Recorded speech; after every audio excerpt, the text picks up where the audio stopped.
آج میں آپ کو بتاتا ہوں پوری دنیا میں جتنی طاقتور چیزیں ہیں نا، طاقتور چیزیں ہیں، ان میں سب سے طاقتور چیز لونگ ہے۔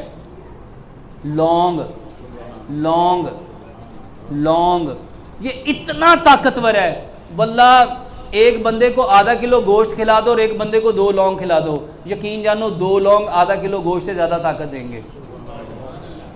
2 لونگ دودھ میں ڈال دو۔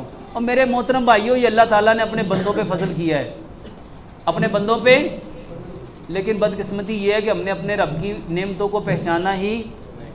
1 گلاس دودھ لو، آدھی چائے کی چمچ ہلدی ڈالو، آدھی چائے کی چمچ دار چینی ڈالو، آدھی چائے کی چمچ سونف ڈالو، 2 سبز الائچیاں ڈالو اور 2، اس کو اتنا پکاؤ اتنا پکاؤ اتنا پکاؤ کہ 1 گلاس پونا رہ جائے۔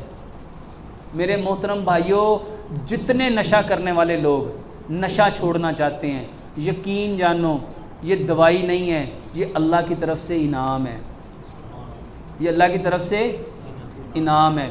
اس دودھ کو آپ ایک ٹائم سوتے وقت تو لازمی پئیں گے، اور اگر جسم میں درد صبح کو تو صبح کے وقت بھی پیو، دوپہر کو تو دوپہر کے وقت بھی پیو۔ میرے محترم بھائیوں، جتنے لوگ کہتے ہیں جوڑوں میں درد ہے، جتنے لوگ کہتے ہیں جسم میں درد ہے، جتنے لوگ کہتے ہیں پٹھوں میں درد ہے، جتنے لوگ کہتے ہیں ٹانگوں میں درد ہے، صرف یہ 2 دوائیاں، کلونجی اور میتھی دانہ اور ادرک لہسن پودینے ناردانے کی چٹنی۔ میرے محترم بھائیوں، یہ تو ہم اس بھائی کے لیے بتا رہے ہیں، اللہ کی قسم یہ 100 بیماریوں کا علاج ہے۔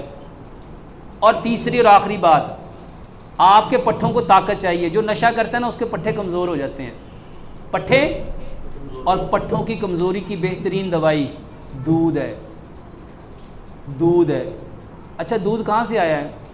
جنت میں دودھ کی، اچھا جس کو اللہ تعالیٰ دنیا میں پلائے۔ میرے محترم بھائیو، دودھ میں نا 4 بلکہ 5 چیزیں ملاؤ۔ دودھ میں ہلدی ملاؤ، آدھی چائے کی چمچ ہلدی ملاؤ۔ کیوں ملانی ہے؟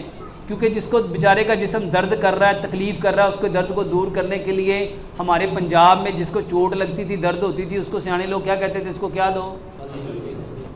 دوسری چیز ہے دار چینی۔ میرے محترم بھائیوں، جو ہڈیوں کا درد ہے نا، جو نشہ کرتا ہے اس کے پٹھوں میں صرف درد نہیں ہوتا، اس کی ہڈیاں بھی درد کرتی ہیں۔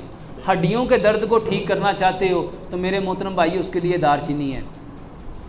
اور تیسری چیز میرے محترم بھائیوں، جو نشہ کرنے والا ہوتا ہے نا، اس کے اندر خشکی آ جاتی ہے۔ اس کے اندر کیا آ جاتی ہے؟ خشکی کو دور کرنے کی بہترین دوائی آپ کی سونف اور آپ کی سبز الائچی ہے، آپ کی سونف اور